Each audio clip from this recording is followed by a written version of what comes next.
Bonjour tout le monde.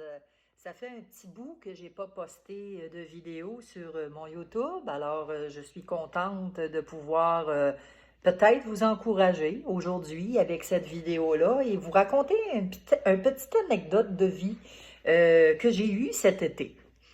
Alors, c'est ça. On sait qu'aujourd'hui, hein, avec la COVID, tout ce qui se passe, le vaccin obligatoire, les gens sont stressés.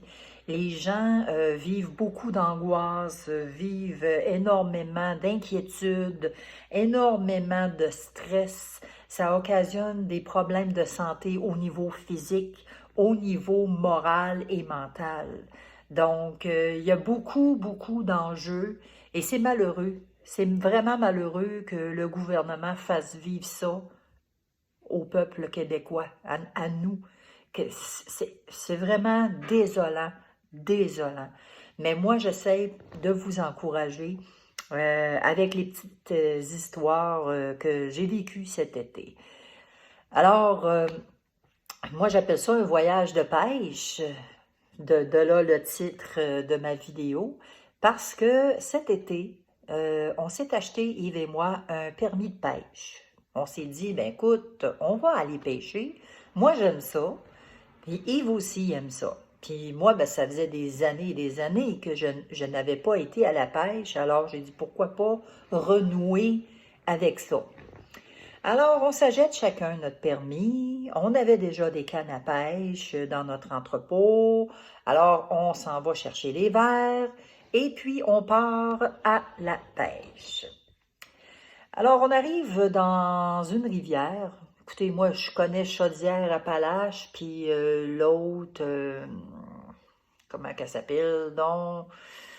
En tout cas, de l'autre par là-bas, là, quand on monte vers Saint-Henri, là, puis c'est pour dire, hein, je connais même pas les endroits ici à Lévis, là, fait que, bon, je connais pas les rivières, mais en tout cas, c'est dans Lévis, Chaudière-Appalaches, hein? Ah, là, bon, c'est ça, la rivière Chaudière-Appalaches, puis l'autre rivière, c'est quoi, non? En tout cas, hein, bon, je vais paraître niaiseuse, là, mais ça me dérange pas. Ça me dérange pas pantoute. Bon, pour ça, pour vous dire qu'on part, puis là, on arrive à la rivière avec nos verres, puis là, on installe nos petits verres, puis là, on essaye tant bien que mal de se servir de cette mouseuse de canne à pêche-là, que c'est un roulet avec une paille, un fil, puis en tout cas, c'est une artillerie qui est tellement compliquée pour moi que, bon, finalement, on n'a pas eu de poisson et on est revenu bredouille. Mais Dieu m'a parlé dans ce voyage-là. Et moi, je vais comparer, justement, je vais faire exactement comme Jésus faisait dans le temps, OK? Jésus, lui, quand il parlait, il prenait des paraboles ou il prenait des exemples de choses vécues, des coutumes ou il parlait, tu sais, avec des exemples extraordinaires que les gens pouvaient faire, soit avec la culture, bon, on parle de poissons, là, tout ça. Mais il parlait aussi au niveau spirituel, pour ouvrir l'intelligence spirituelle. Fait que c'est la même chose avec moi, ce que je veux faire. Alors là, le Seigneur, quand il me parlait, il me dit, écoute, il dit, on ne peut pas s'appeler soi-même dans un ministère, de un. Donc, tu peux pas t'appeler et dire, ben moi, je vais aller sauver des âmes. Moi, là, j'aimerais ça aller évangéliser, parler de Christ, oui, mais tu peux pas t'envoyer si tu n'es pas envoyé. Puis tu peux pas t'envoyer pas équipé non plus. Hein? Tu as juste une petite canne à pêche, puis les verres, là, tu feras pas l'onzo avec ça. Tu n'as rien pour les mettre, les poissons. Là. Aussi, tu vas les mettre dans tes poches? Non. Donc, c'est ça. Le Seigneur m'avait montré à ce moment-là que ça prend de l'équipement. Puis, tu peux pas t'envoyer comme ça sans être préparé. Fait que là, le deuxième voyage qu'on a fait, ben écoutez, là, on était préparés. On a même racheté des cannes à pêche. Puis ces cannes à pêche-là, je les aime tellement parce que c'est un bouton. Tu pèses sur le bouton, tu lances ta canne, puis wow! Wouhou! la ligne à part tout seul. Tellement facile. Tellement facile. J'aime ça à la pêche dans ce temps-là. Alors, on avait ces cannes à pêche-là, on a emmené le filet de pêche, on a emmené le panier pour mettre les poissons, on a emmené des verres encore, on a emmené, le petit coffre, ouais, le petit coffre là, à pêche, là, avec des petits outils, puis des hameçons, puis des ci, puis des ça, là, tout plein, là. On a emmené ça. On s'est dit, là, on est équipé. On part, on s'en va encore dans une rivière, à quelque part dans Chaudière-Appalaches. Et on arrive là, puis on lance le poisson, puis la ligne, c'est-à-dire on lance. Mais ça mord pas. Ça mord pas. Mais le Seigneur me parle, encore. Donc là, ce qu'il me dit, ben il dit, écoute Chantal, là, tu as l'équipement. C'est vrai, tu es équipé, tu as tout ce qu'il faut maintenant là, pour aller à la pêche. Mais est-ce que tu as consulté Dieu? Est-ce que tu avais un plan? T'avais-tu une carte? T'avais-tu une direction pour aller? Tu peux pas dire, ah ben là, moi à cette heure, je suis équipé, ben je vais aller à telle place, telle place, telle place. Tu peux pas t'envoyer toi-même dans un endroit si tu n'es pas appelé à aller à cet endroit-là. Hein? Ça parle, hein? Alors, je dis, c'est vrai. C'est vrai, oui, j'ai beau avoir l'équipement, puis tout. Puis l'équipement, ben là, on parle de l'armure du soldat, le casque du salut, on parle du bouclier de la foi, des souliers de zèle, là, on sait, on connaît l'armure. Donc, même si on est tout équipé, si on n'a pas la direction de Dieu, on n'ira pas bien loin, puis on va revenir bredouille. Fait que c'est ça qui est arrivé. Le troisième voyage, c'était vraiment fantastique, parce que là, Yves, il avait trouvé une rivière. Et là, il s'est dit, écoute, c'est à peut-être 1 heure de route d'ici, mais c'est entre Québec et Montréal, là. Fait qu'on prend la 20 puis on s'en va. Puis là, ben moi, je trouvais ça long, ouais, non bien long, tu sais, on savait d'arriver, là. Fait que là, on arrive, on prend un chemin, on stationne la voiture, là, on a tout ce qu'il faut. On a la direction, là. Et c'est sûr qu'il va y avoir du poisson, on a la direction. Fait que là, on arrive, on sort tout ça, puis là, ben moi, j'ai mon petit chien rose. Je la traîne toujours avec moi. Quand on sort, qu'on va en auto, elle est toujours avec moi. Fait que là, je prends mon petit chien dans mes bras, puis Yves, lui, prend tout le reste de l'équipement. Puis là, on s'en va. Fait que là, Yves prend les devants, puis moi, je le suis. Mais là, il faut descendre. Puis là, on voit là, c'est comme abrupt, il y a des petits arbres, des petits arbustes, puis là, il faut se tenir. Moi, j'ai rien qu'un chien. J'ai mon chien, mais j'ai rien qu'un bras. Fait que là, ben, je me tiens tant bien que mal. Là, j'essaye de descendre prudemment, puis tout ça. Puis là, ben, là, on arrive comme dans un champ, parce que la rivière est au bout, à l'autre bout. Et il y a beaucoup d'obstacles, que lorsqu'on a descendu, c'est là que les obstacles ont commencé. De l'herbe tellement haute que à tous les ans, tu sais, c'est un peu comme les feuilles de fougère, là, quand ça pousse puis ça fane, ben, la butte, elle reste là, hein? Il n'y a pas personne qui l'enlève, la butte. Fait que là, la butte a grossi d'année en année. Fait qu'il y avait des grosses buttes comme ça. Puis là, nos pieds arrivaient là-dessus parce que là, il fallait tasser le foin. Moi, j'avais rien qu'un bras. J'avais ma petite fille dans mes bras, Rose, qui est ici présente.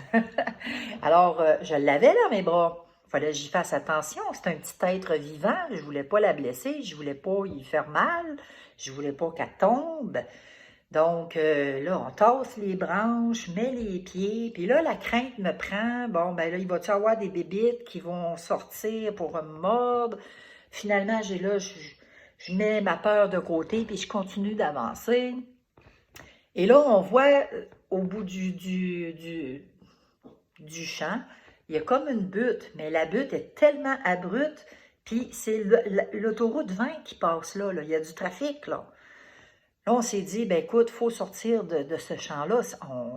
On n'y arrivera pas, c'est trop difficile. On a monté tant bien que mal la butte pour arriver en haut. Toi, t'arrêtes de japper après les chiens des voisins. Bon, elle voit les chiens dans la rue, puis elle jappe. Tais-toi. Là, là c'est ça, on marche tout le long de la petite clôture, puis là, il y a du trafic. Pour essayer de nous distraire, de nous déstabiliser. Moi, j'ai mon petit chien, et il y a tout l'équipement, puis là, pouf, on arrive comme au bout, mais on ne peut pas descendre. Pourquoi qu'on ne peut pas descendre? Ben, c'est simple. Il y a comme une falaise. C'est impossible. Donc, là, on est là, bon, ben, qu'est-ce qu'on fait? Fait que là, vu qu'on est sur le dessus de la butte, là, on voit beaucoup, on voit mieux. Puis là, ben, on voit le champ qui est plein d'embûches.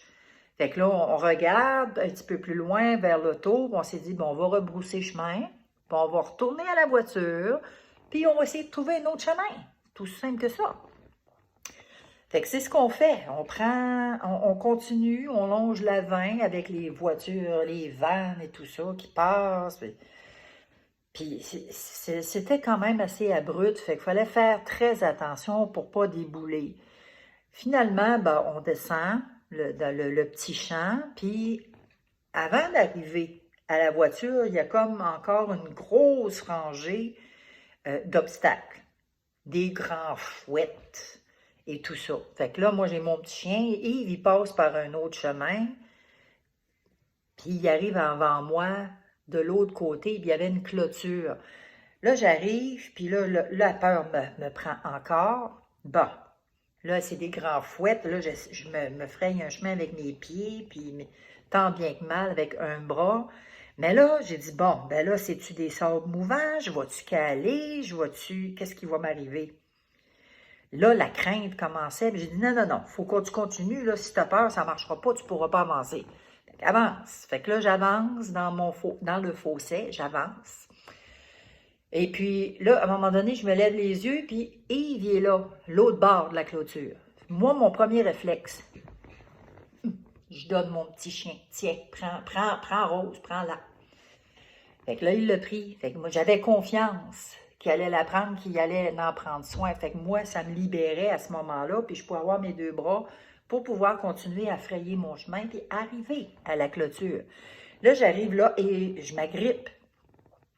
Là, Yves, il essaye de m'aider, puis il dit, non, non, passe pas trop proche du poteau. J'ai dit, non, non, j'ai dit, je me connais, puis moi, le poteau, ça me sécurise.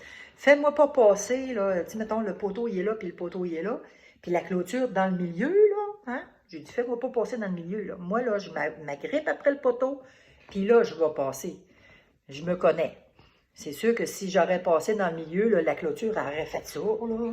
Hein? Bon, puis j'aurais paniqué. Fait que je vais rester collé après le poteau, puis je vais traverser. Fait que là, un coup que j'ai réussi, là, on est rendu à la voiture, là, Yves, il met toutes les choses de pêche, puis là, on s'assoit dans l'auto, puis Yves, il me dit, écoute, il dit, j'étais certaine, il dit que tu allais être enragé, puis tu allais bougonner. Il dit, écoute, il dit, faut que je te le dise. Il dit, le Seigneur m'a surpris. Là, je décolle à pleurer.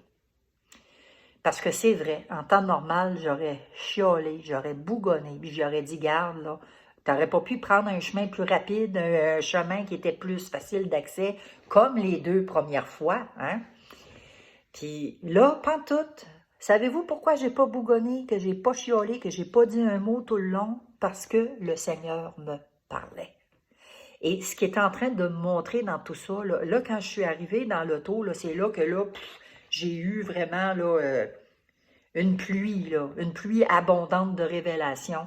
Le Seigneur me montrait que oui, avec tout ce qui se passe actuellement, les inquiétudes, on sait que tout ce qui arrive au niveau gouvernemental, au niveau des employeurs qui sont exigeants, qui exigent le vaccin obligatoire, qui exigent le port du masque, qui exigent des restrictions, des ci, des ça, les gens qui perdent leur emploi, les gens qui sont stressés, qui sont angoissés et tout ça, puis malgré tout ça, écoutez, si on garde les yeux tournés vers le Seigneur, ça va bien aller. Mais pas là, ça va bien aller qu'eux autres ont pris là, avec l'arc-en-ciel, là. Parce que leur ça va bien aller depuis le début, là, ça n'a jamais été aussi mal. Mais pourquoi que ça n'a jamais été si mal? Parce qu'ils n'ont même pas les yeux tournés vers Dieu. Il n'y a personne qui cherche Dieu. Il n'y a personne qui se tourne et qui se soucie de consulter Dieu. Alors, moi, ce que le Seigneur m'a montré, c'est qu'au travers de tout ça, oui, le chemin, il est ardu. Oui, tu vas gagner des âmes à Jésus-Christ, mais il va falloir que tu passes par des chemins périlleux. Il va y avoir des obstacles. Des obstacles, tu vas en avoir toute ta vie. Tu vas avoir des peurs, des craintes. Tu vas vouloir rebrousser chemin. Mais si tu persévères, tu vas y arriver. Puis si tu es dans l'angoisse, ben la petite butte qui montait là, proche de la 20, ben ça représente que quand on n'en peut plus, on lève les yeux vers le Seigneur, vers Dieu, notre Seigneur et Sauveur. On lève les yeux.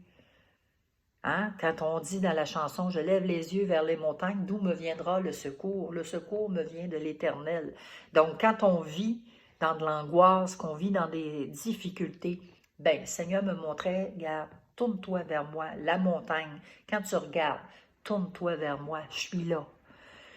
Et aussi, quand j'avais mon petit chien dans mes mains, le Seigneur me montrait que le petit chien, c'est comme si ça me représentait moi, ou ça représentait n'importe quelle brebis.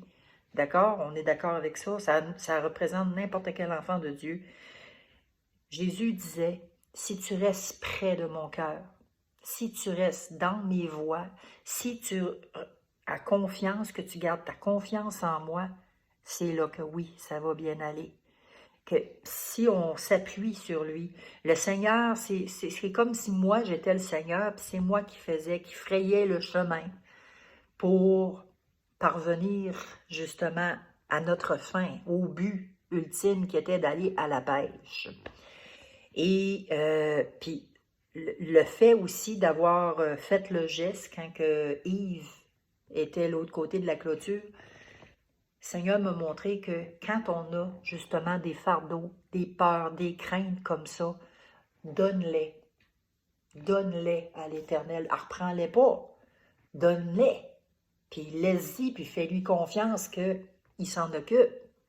Toi, ça va te libérer, puis exactement comme mes deux mains, là, moi, je t'ai libéré pour pouvoir, tu sais, continuer à me frayer un chemin. Et la clôture, c'était le dernier obstacle. Si tu franchis cet obstacle-là, attends de voir qu'est-ce qu'il y a de l'autre côté.